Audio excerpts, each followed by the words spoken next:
Very good afternoon, friends. Welcome to Sundar Healthy World.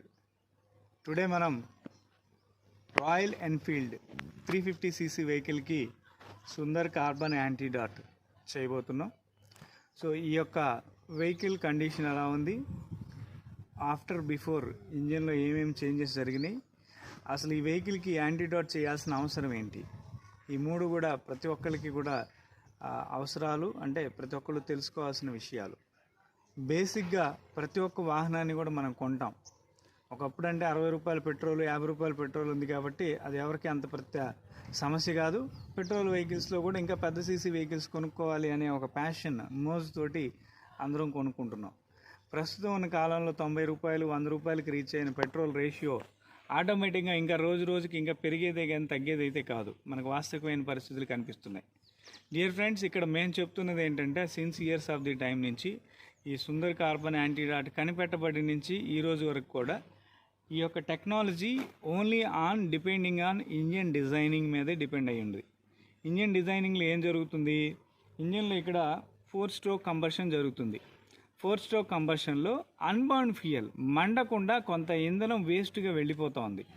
అది ఎందువల్ల వెళ్ళిపోతూ ఉంది అంటే ఇంజిన్ డిజైనింగ్లో ఉండే లోపం. అది దాన్ని కంట్రోల్ చేయడం కోసమే ఈ రోజు వరకు కూడా అనేక సైంటిస్టులు, అనేక మంది టెక్నాలజిస్టులు, అనేక ఆటోమొబైల్ కంపెనీస్ కూడా డిఫరెంట్ వేరియేషన్స్ ఆఫ్ టెక్నాలజీస్ని వాళ్ళ యొక్క రీతిలో వాళ్ళు ప్రయత్నం చేస్తూ ఉన్నారు. సో దానిలో భాగంగానే ఈ కార్బన్ యాంటీడాట్ని మనం డిజైన్ చేయడం జరిగింది. సో ముఖ్యంగా ఇక్కడ ఉండే టెక్నాలజీ లోపం ఏంటి అంటే ఇప్పటికీ కూడా ఫ్యూయల్ ఎఫిషియన్సీ అంటారు ప్రతి దానికి కూడా. అంటే మనం ఎంత అన్నం తింటే ఎంత ఎనర్జీ, ఎన్ని క్యాలరీస్ మన శరీరానికి వచ్చినాయి అనేది ఒక పద్ధతి, ఒక క్యాలిక్యులేషన్ పద్ధతి. అదేవిధంగా ఫ్యూయల్ కెలోరిఫిక్ వాల్యూ ఉంటుంది. ఆ కెలోరిఫిక్ వాల్యూకి సంబంధించే ఫ్యూయల్ ఎఫిషియన్సీ అనేది పెరుగుతుంది రోజు రోజుకి. ఎప్పుడైతే ఆ ఎఫిషియన్సీని మనం ఫ్యూయల్ని తీసుకున్నంతకి అన్ని క్యాలరీస్ ఎనర్జీని అనేది ఇంజిన్ ఉత్పాదన కనుక చేయగలిగినట్లయితే 100% ఇట్ ఈస్ గుడ్. కానీ ఇక్కడ ఏం జరుగుతుందంటే ప్రొడ్యూస్ చేసే ఎనర్జీ ఏదైతే ఉందో అది ఓన్లీ ఈ రోజుకి కూడా 28 నుంచి 32% మాత్రమే ఎనర్జీ ఎఫిషియన్సీ మాత్రం మనకి పొందుతున్నాం. అంటే దానివల్ల ఏం జరుగుతుంది, remaining 62% of energy exhaust gases నుంచి వెళ్తుంది. సో డియర్ ఫ్రెండ్స్, మీరు అది జరగకూడదు, మీ వెహికల్కి మీకే ఒక మంచి వాల్యూస్ రావాలి అంటే ఎస్పెషల్లీ ఈ కార్బన్ యాంటీడాట్ని వాడాల్సిందే. అంటే పెట్రోల్ 65% కనుక మనం కనుక మండించుకోగలిగితే కొంచెం efficiency, value of efficiency, mileage అన్నీ కూడా పెరుగుతాయి. దానికి తోడు ఇంజిన్లో కార్బన్ ప్రొడ్యూస్ అవుతుంది. ప్రొడ్యూస్ అయిన కార్బన్ని ఎవరు తీసేయలేరు. అలాగే ఏ రోజుకి ఆ రోజు మనం స్నానం చేస్తాం, బండిని కూడా బయటే నీట్గా క్లీన్ చేస్తాం. ఇంజిన్ లోపల క్లీన్ చేసే పరిస్థితి ఎలా ఉంటుంది, చేయగలుగుతామా? ఖచ్చితంగా చేయలేం. అది చేయాలి అంటే ఒక నానో రోబోటిక్ సైన్స్ అనే ఒక టెక్నాలజీ ద్వారా మాత్రమే చేయగలం. ఎందుకు అంటే అవి ఎయిర్లో ఉండే నానో కండక్టర్ని యాక్టివేట్ చేసి ఎయిర్లో ఉండే కంబషన్ యొక్క కంపాషన్ పొజిషన్లో అది ఎయిర్ తోటి క్లీన్ చేయబడుతుంది. అంటే ఏ ఎయిర్ వల్ల అయితే అక్కడ పొల్యూషన్, ఏ ఎయిర్ ఫ్యూయల్ కాంబినేషన్ వల్ల అయితే పొల్యూషన్ క్రియేట్ అయిందో అదే ఎయిర్ తోటి ఇది క్లీన్ చేయబడుతుంది. So this is nano robotic science, దాని అర్థం అది. సో కాబట్టి మనం దీన్ని ఒక ml ఆఫ్ మెటీరియల్ మనం దీనిలో తీసుకున్నట్లయితే నియర్లీ 20 ml ఆఫ్ మెటీరియల్ ఇచ్చాం. ఇది సుమారు 6000 నుంచి 9000 కిలోమీటర్ల వరకు వర్క్ చేస్తుంది. అంటే 500-600 లీటర్ల ఫ్యూయల్లో వచ్చే వేస్టేజ్ని తీసివేయడానికి కేవలం ఇక్కడ 20 ml మెటీరియల్ సరిపోతుంది. ఈ 20 ml మెటీరియల్ మనం ఇంజిన్లోకి ఇన్సర్ట్ చేసేటప్పుడు అందరూ చాలా రకాల వీడియోస్ చూశారు. ఈ పర్టికులర్ వీడియోలో మనం తెలియజేస్తుంది ఏంటంటే బుల్లెట్ అనే ఎన్ఫీల్డ్ అనే వెహికల్కి ఎలా చేయాలి అనేదాన్ని మనం చూపిస్తున్నాం. రెండవది, ఎస్పెషల్లీ ఈ వెహికల్స్లో మనం ఎక్కువగా కనుక డ్రైవ్ చేస్తూ ఉంటే వైబ్రేషన్ వస్తుంది ప్రతి ఒక్కరికి. ఏ సార్, వైబ్రేషన్ బాగా వస్తుంది. అందరూ కూడా ఎక్కువ కూర్చొని డ్రైవ్ చేస్తున్నప్పుడు they are feeling very uncomfort. ఈ టైస్ దగ్గర నుంచి శరీరం, పొట్ట నరాలు అన్నీ కూడా బిగేసుకొని పోతున్నట్టుంటాయి. బికాస్ ఇంజిన్ ఏమో పెద్దదైపోయింది, బండి బాడీ ఏమో చిన్నదైపోయింది. ఇంజిన్ యొక్క కనెక్టివిటీ ఆఫ్ ఫైరింగ్కి ఆటోమేటిక్గా వైబ్రేషన్ వస్తుంది. ఇది రీజన్. ఈ యొక్క వైబ్రేషన్ని మనం తగ్గించుకోవడానికి ఆప్షన్ ఉందా లేదా అంటే లేదనే చెప్పాలి. ఆ వైబ్రేషన్ని మనం ఎలా తగ్గించుకోగలం? ఓన్లీ ఆన్ సుందర్ కార్బన్ యాంటీడాట్. ఎలా ఎలా పనిచేస్తుంది ఇది వైబ్రేషన్ తగ్గించేదానికి. 100% రియల్ కంబషన్ జరిగినప్పుడు ఎక్కడ వైబ్రేషన్ రాదు. సింపుల్, వెరీ సింపుల్ టెక్నిక్ అది. 100% రియల్ కంబషన్ జరిగే విధానాన్ని ఇది మనకి తెలియజేస్తుంది. ఎస్పెషల్లీ ఈ ఇంజెక్షన్ వాడటం వల్ల 300 అంటే అబౌవ్ 200 cc తర్వాత ప్రతి వెహికల్ వైబ్రేట్ అవుతుంది. ఈవెన్ కార్ కూడా. కార్లో మనం చాలా క్లియర్గా చెప్పుకున్నాం ఇంజిన్ నాయిస్ తగ్గింది, వైబ్రేషన్ తగ్గింది అని. అదేవిధంగా ఈ యొక్క 350 cc వెహికల్స్లో మనం ఇంకా ఎక్కువగా ఈ వైబ్రేషన్ అనే కంట్రోలింగ్ అనే దాన్ని చూడొచ్చు. సో ఫ్రెండ్స్, ఒకసారి మనం వెహికల్కి ఎలా అప్లై చేయాలి ఏంటనేది చూద్దాం.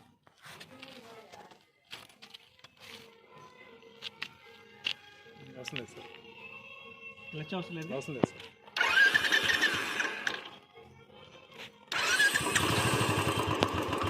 సో ఫ్రెండ్స్, మనం వెహికల్ని స్టార్ట్ చేయడం జరిగింది. స్టార్ట్ చేసిన తర్వాత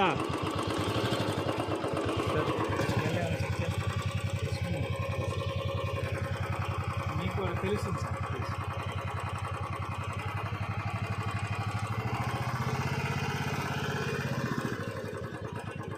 పెట్రోల్ స్మెల్ బాగా. ఇది ఈజ్ కాల్డ్ అన్బర్న్ ఫ్యూయల్. మనం పెట్రోల్ దీంట్లో ట్యాంకులో పోసాము, లీటర్ పెట్రోల్ పోసాము. ఇంజన్లో రియల్గా మండుతుంది ఎంత అయ్యా అంటే 290 ml మాత్రమే. రిమైనింగ్ 700 ml ఇలా ఆవిరైపోతూ ఉంది. ఈ ఆవిరైపోతున్న దాన్ని మనం ఆర్సెనిక్ గ్యాసెస్ అంటున్నాం. ఓకే, ఇలా వెళ్లకుండా అది కనుక ఇంజన్లో మండితే ఆ 290 mlకి తోడు ఇంకొక 200-300 ml మండితే ఇంజన్లో కంబషన్ ఎక్కువైపోతుంది. రియల్ కంబషనే మళ్ళీ టార్క్ కింద మారుతుంది. టార్క్ రెవల్యూషన్, అదే మైలేజ్. అంతే, వెరీ సింపుల్ డిజైనింగ్ ప్రాసెస్ ఇది. సో ఈ పెట్రోల్ ఎన్విరాన్మెంట్కి పొల్యూషన్ అవుతుంది, గ్లోబల్ వార్మింగ్ పెరుగుతుంది. ప్రస్తుతం మనం మార్చి నెలలో ఉన్నామా, మే నెలలో ఉన్నామా అనేది మనకు అర్థం కాని పరిస్థితి. సో కరోనా అనేది ఒకటి మనకి కొంచెం ఎన్విరాన్మెంట్లో ఆక్సిజన్ పొల్యూషన్ ఒక 4-5 నెలలు లాక్డౌన్ అయ్యి పొల్యూషన్ తగ్గినప్పటికీ కూడా ఇంత దారుణమైన టెంపరేచర్స్ మనం ఫేస్ చేస్తున్నామంటే రియల్గా ఆ లాక్డౌన్ లేకపోతే ఇప్పుడు ఇంకా ఎక్కువ ఉంటుంది. ఆ వాల్యూని ఎలా మనం కాపాడుకోవాలి, నేచర్ వాల్యూని ఎలా కాపాడుకోవాలి అనే విధానాన్ని మనం ఈ కార్బన్ యాంటీడాట్లో చూపిస్తున్నాం. సో ఇప్పటికిప్పుడు మాస్టర్ మనకేం జరుగుతుందంటే ఇంజన్లోకి వెళ్ళిన తర్వాత ఈ నానో రోబోటిక్ సైన్స్ ఇంజన్లో ఒక మెకానికల్ లేయర్ లాగా ఫామ్ అవుతుంది. అది ప్రతి కంబషన్లో ఇంజన్తో కలిసి మండుతుంది. ఆ మండే దాంట్లో ఎఫిషియన్సీ, ఫ్యూయల్ ఎఫిషియన్సీని పెంచుతుంది. అప్పుడు ఆటోమేటిక్గా మనకి పెట్రోల్ స్మెల్ తగ్గిపోతుంది. సో మనకి ఈ లిక్విడ్లో కూడా పెట్రోల్ స్మెల్ కానీ వేరే స్మెల్ కానీ ఏముండదు. జస్ట్ ఒక డ్రాప్ మీరు చెక్ చేయొచ్చు.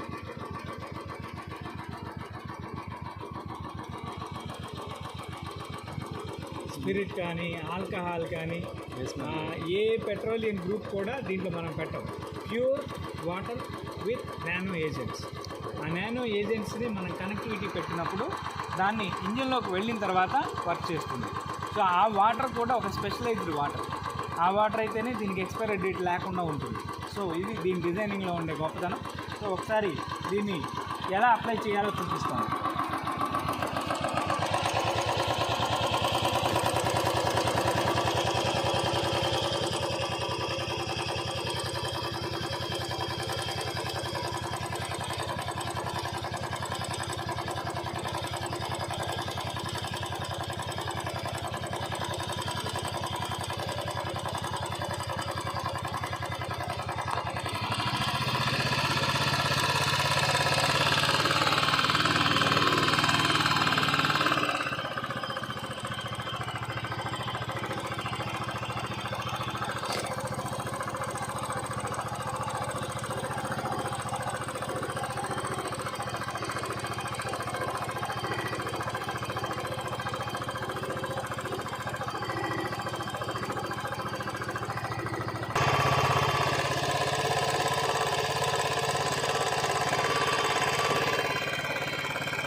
డియర్ ఫ్రెండ్స్, మనం ఈ విధంగా వెహికల్కి కార్బొరేటర్కి ఇంజన్కి అనుసంధానం అవుతున్న ప్లేస్లో నేరుగా ఇంజక్షన్ని మనం పంచ్ చేయడం జరిగింది.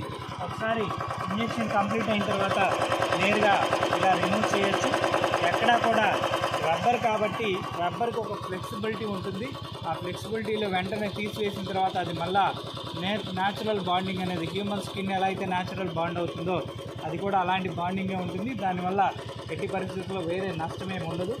రెండవది, మనకి వన్స్ ఇది కంప్లీట్ అయిన తర్వాత ఇంజన్ కంబషన్ యొక్క వాల్యూస్ మనకి మారుతాయి. ఇక్కడ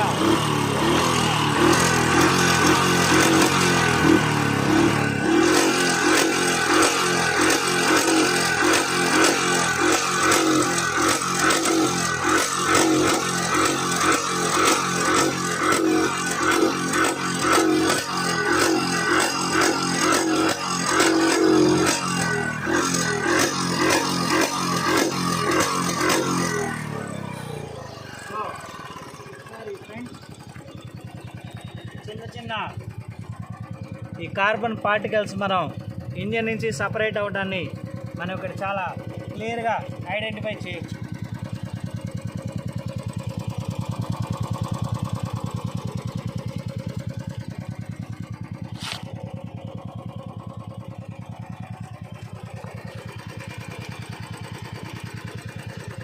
ఇంజన్లో కార్బన్ యాంటీ డాట్ అనేది ఇంజన్లో ఉండే కార్బన్ని ఓడగొడుతుంది అనేది మనం ఏదైతే చెప్తున్నామో సైంటిఫికల్గా ఇట్ ఈజ్ పాసిబుల్.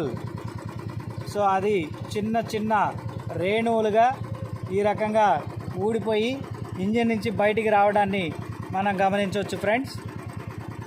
సో ఇక్కడ యాజ్ టీజ్గా పార్టికల్స్ ఉన్నాయి మనకి.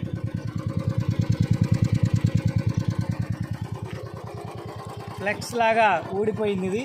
ఇది సిలిండర్ పిస్టన్ మీద ఏర్పడిన కార్బన్ అనమాట. ఇది నేరుగా ఫ్లెక్స్ అంటే ఒక చిన్న డ్రైడ్ మెటీరియల్ అనమాట. కంప్లీట్ కార్బన్ డ్రైడ్ మెటీరియల్ లాగా ఊడి ఇలా బయటికి రావడాన్ని మనం గమనించవచ్చు. సార్ ఒకసారి చిన్న ట్రయల్ రండి.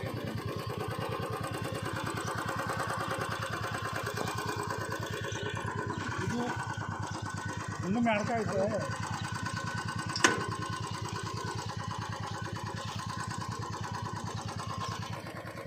సో ఫ్రెండ్స్, మనకి ఈ రకంగా చిన్న చిన్న కార్బన్ పార్టికల్స్ అనేవి ఇంజిన్ నుంచి రిమూవ్ అవడం జరుగుతాయి. సో దాన్ని మనం క్లియర్గా ఐడెంటిఫై చేయొచ్చు. సో ఒకసారి సార్ ఎలా ఉంది సార్ ఇప్పుడు? ఇంజన్ అయితే స్మూత్. ఎస్. మీరు తీసుకొని ఎంతకాలం అయింది సార్? 3 years అవుతుంది. 3 years. సుమారు ఎన్ని వేలు తిరుగుంటారు సార్? నేను 8,000 చేంజ్ తిరిగాను. జస్ట్ 8,000. కానీ 3 years ఆఫ్ స్పాన్లో మనం తక్కువ తిరిగినా కానీ మన వెహికల్ కొత్తది అనే ఫీలింగ్ మనకున్న ఇంజన్లో మనకు కొద్దిపాటి కార్బన్ పార్టికల్స్ వచ్చేస్తాయి. ఓకే, అంటే దీని వాల్యూ ఏమవుతుందంటే రోజు రోజుకి మెకానికల్ ఛాంబర్లోనే ఒక లేయర్ లాగా ఫామ్ అయిపోద్ది. ఇదంతా పిస్టన్ మీద స్టార్ట్ అయింది. ఆఫ్ చేయండి పర్లేదు. జస్ట్ పిస్టన్ మీదే ఈ లేయర్స్ స్టార్ట్ అయిపోతాయి. ఇవి మనం చేయించాలంటే ఆయన హెడ్ ఓడదీయాలి, మొత్తం ఇంజన్లో బాడీ పార్ట్స్ అన్నీ ఓడదీసిన తర్వాత దీన్ని ఎమిరీ పేపర్ పెట్టి క్లీన్ చేస్తారు, రఫ్ చేస్తారు. క్లీన్ చేసిన తర్వాత మళ్ళీ అగైన్ బిగిస్తారు. అయితే మళ్ళీ ఇంకొక 500 kilometers తిరిగిన తర్వాత మళ్ళీ సేమ్ ఇదే కార్బన్ ఇంజన్లో ఫామ్ అవుతూనే ఉంటుంది. అది ఆబ్జెక్టివ్. అంటే ఒకసారి యాక్షన్ జరిగినప్పుడు దాని ఆపోజిట్లో జరిగే రియాక్షనే ఈ కార్బన్ ఫార్మింగ్. సో ఈ ఆబ్జెక్టివ్ మెటీరియల్ మనం కంట్రోల్ చేయాలంటే సైన్స్లో ఎట్టి పరిస్థితుల్లో అవకాశం లేదు, అంటే మెకానికల్ సైన్స్లో. సో దాన్ని మనం ఇప్పుడు ఈ నానో రోబోటిక్ సైన్స్ ద్వారా చేసాం. రెండోది, కొత్త ఇంజన్ కన్నా ఇంకా స్మూత్నెస్ అనేది మనం ఇప్పుడు గమనించాం. ఎస్, స్మూత్నెస్ మీన్స్ ఇంజన్లో కంబషనే. ఓకే, ఎప్పుడు మనం ఫుల్ యాక్టివ్గా ఉంటాం, హెల్దీగా ఉన్నప్పుడు. What is means of healthy? ఏ రోజు తిన్న ఆహారం ఆ రోజుకి మనకి డీకంపోజ్ అయిపోయేసి అక్కడి నుంచి అక్కడికి డిశ్చార్జ్ అయిపోతూ ఉంది. అప్పుడు మాత్రమే మనం హెల్దీగా ఉంటాం. సో మొక్క కూడా అంతే హెల్దీ. ఎంతకాలం హెల్దీ? 4 నెలలు. 5వ నెల 6వ నెల ఆ ఆకులు చిగుర్లు మళ్ళీ కొత్తవి పుడతాయి, మళ్ళీ కింద ఆకు రాలిపోతూ ఉంది. ప్రతిదీ నేచర్లో డైవర్సిటీలో రీకన్స్ట్రక్షన్ జరుగుతూనే ఉంది. కానీ మనం ఈ సిచ్యువేషన్స్లో మెకానికల్గా వీటిని రీకన్స్ట్రక్షన్ చేసుకునే ఆపరేషన్ సిస్టమ్స్ లేవు మార్కెట్లో. సో వాటిని మా వంతు ప్రయత్నంగా మేము ఈ రీసెర్చ్ చేస్తూ డెవలప్ చేస్తూ కొన్ని వేల వెహికల్కి కనీసం కొద్దిపాటి ఆక్సిజన్ అన్న మనం నేచర్కి అందించినట్టు ఉంటుందనే విధానంలోనే దీన్ని మనం ప్రయత్నం చేసాం. మెకానికల్గా ఇది చాలా ట్రిపికల్, ఆపరేషన్లో ఇది చాలా ఈజీ, చాలా ఈజీ. సేమ్ అలాగే ఇప్పుడు మనకి ఏదైతే స్మూత్నెస్ ఇవన్నీ కనిపించినాయో దీనికి రిపీటెడ్ టాస్క్ ఏంటంటే మైలేజ్. ఓకే, సార్ మనకి స్మూత్ వచ్చింది, what is the meaning? Internal combustion బాగుంది. ఇంటర్నల్ కంబషన్ బాగుంది అంటే automatically mileage will increase. Sir మనకి 2 క్యాలిబ్రేషన్స్ ఉన్నాయి. ఒకటి మైలేజ్ వస్తే పికప్ ఉండదు, పికప్ ఉంటే మైలేజ్ రాదు. ఇది ఆటోమొబైల్లో ఒక ముద్దు సిద్ధాంతం. బండి బాగా పరిగెత్తుందంటే ఆటోమేటిక్గా మైలేజ్ పడిపోయినట్లు లెక్క. లేదు, ఇంకొక సిద్ధాంతం ఉంది, బండి బాగా పరిగెత్తుందంటే ఇంజిన్ ఆయిల్ కూడా కొంత ఫైర్ అవుతున్నట్టు, జాయింట్ డ్యూయల్ ఫైరింగ్. ఈ 2 తప్పితే మైలేజ్ ఎప్పుడు ఇంజిన్లో పెరిగే సమస్య లేదు. అలాంటి సిచ్యువేషన్స్లో ఇక్కడ ఉన్న పెట్రోల్లో ఉన్న వాల్యూస్ని 100% యూటిలైజ్ చేసుకోవడమే ఈ యాంటీడోట్ యొక్క ప్రాముఖ్యత. సో దాన్ని మనం చూపించే ప్రయత్నం చేస్తాం. సో మీ ఎక్స్పీరియన్స్ని కూడా మా ప్రేక్షకులకి ఒక మాటలో చెప్పండి. ఓకే సార్, ఇప్పుడు ఈ రోజుల్లో పెరుగుతున్న పెట్రోల్ రేట్లు చూస్తే బండి బయట తేయాలంటేనే భయపడే రోజు వచ్చేసినాయి. అటువంటి టైంలో నేను యూట్యూబ్లో మామూలుగా సెర్చ్ చేస్తూ ఉంటే యాక్చువల్గా ఎలక్ట్రిక్ వెహికల్ తీసుకుందాం అని చెప్పని మా నాన్నగారి కోసం సెర్చ్ చేస్తూ ఉన్నాను. సెర్చ్ చేస్తున్న టైంలో సుందర్ గారి హెల్దీ వరల్డ్ సంబంధించిన వీడియోస్ చూడడం జరిగింది. వీడియోస్ చూసి ఓకే మనం కూడా ఒకసారి ట్రై చేద్దాం, ఎలా ఉంటుందో మనం చూద్దాం అనే ఉద్దేశంతో నేను వచ్చాను. యాక్చువల్ నేను పర్సనల్గా ఫీల్ అయిన దాన్ని బట్టి నాకు ఇంతకుముందు కంటే ఇంజిన్ స్మూత్నెస్ పెరిగింది. ఫర్దర్గా నేను మైలేజ్ ఎలా ఉందో చెక్ చేసిన తర్వాత మళ్ళీ కలుస్తాను. Thank you. ఎస్ ఫ్రెండ్స్, ఇది ఈరోజు లైవ్. మళ్ళీ మరొక లైవ్లో మళ్ళీ ఇంకొక కొత్త వెహికల్ని, ఇంకొక డెమోని మీకు ప్రజెంట్ చేసే ప్రయత్నం చేస్తాను. బిఫోర్ దట్ లైవ్లో ఎవరైతే అంటే చూస్తున్నారో ఈ వీడియోని, ప్రతి ఒక్కళ్ళు కూడా వీడియోస్ నెంబర్ ఆఫ్ పర్సన్కి షేర్ చేయండి. ఇంపార్టెంట్ విషయం ఇది రేపు రాబోయే భావితరం, మనం తర్వాత తరం ఈ యొక్క సిస్టంలో బ్రతకాలి అంటే నేచర్ అనేది ఎప్పుడు కూడా ప్రొటెక్ట్ చేయబడాలి. ఎవరు ప్రొటెక్ట్ చేస్తారు? మనమే ప్రొటెక్ట్ చేయాలి. ఇప్పుడు లైవ్లో ఉంది మనమే. సో మన జనరేషన్ ప్రొటెక్ట్ చేస్తే మన తర్వాత జనరేషన్ దీన్ని ఆనందించగలుగుతారు. సో అలాంటి పరిస్థితిని అందరికీ అవకాశాన్ని కల్పించండి. Please save the nature. రేపు వరల్డ్ వాటర్ డే. నీటితోటి ఈ యొక్క సృష్టి మొత్తం ఆవిర్భవించబడింది అని చెప్పగలిగే ఒక గొప్ప సైన్స్ని మేము సాధించాము. దాన్ని రేపటి రోజున ఇంకా కొంచెం గొప్పగా మీకు ఇంకొక మంచి వీడియోస్, లైవ్లో ఎక్కువ విషయాలు తెలియజేసే ప్రయత్నం చేస్తాం. Thank you very much.